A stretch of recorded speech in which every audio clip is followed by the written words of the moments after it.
पनवेल, नवी मुंबई, रायगड परिसरातील बातम्या पाहण्यासाठी आमच्या मी साक्षीदार या यूट्यूब चॅनलला सबस्क्राईब करा. पनवेल शहरातील विरूपाक्ष मंदिरालगतच्या बांधकाम साईटवर काम करणाऱ्या एका कामगाराचा 3ऱ्या माळ्यावरून खाली पडून मृत्यू झाल्याची घटना बुधवारी 14 मे रोजी घडली.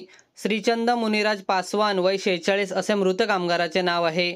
पनवेल शहर पोलिसांनी बांधकाम कंत्राटदार आणि कामगार कंत्राटदार या दोघांविरोधात गुन्हा दाखल केला. मृत श्रीचंद पासवान हा पनवेलमधील विरूपाक्ष मंदिरालगतच्या सोसायटीच्या बांधकाम सुरू असलेल्या इमारतीवर काम करत होता.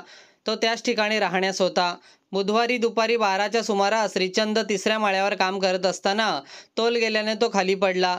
गंभीर जखमी झाल्याने त्याला रुग्णालयात दाखल करण्यात आले, मात्र त्यापूर्वीच त्याचा मृत्यू झाला. बांधकामाच्या ठिकाणी काम करणाऱ्या कामगारांना सुरक्षिततेच्या दृष्टीने आवश्यक असलेली साधने व कोणत्याच प्रकारच्या सोयीसुविधा पुरवण्यात आल्या नसल्याचे पोलीस तपासात आढळून आले. त्यामुळे श्रीचंद पासवान या कामगाराचा 3ऱ्या माळ्यावरून पडून मृत्यू झाल्याचे आढळून आले. शहर पोलिसांनी बांधकाम कंत्राटदार इरफान पटेल, कामगार कंत्राटदार मोहम्मद शफिकुल इस्लाम या दोघांविरोधात निष्काळजीपणाचा गुन्हा दाखल केला.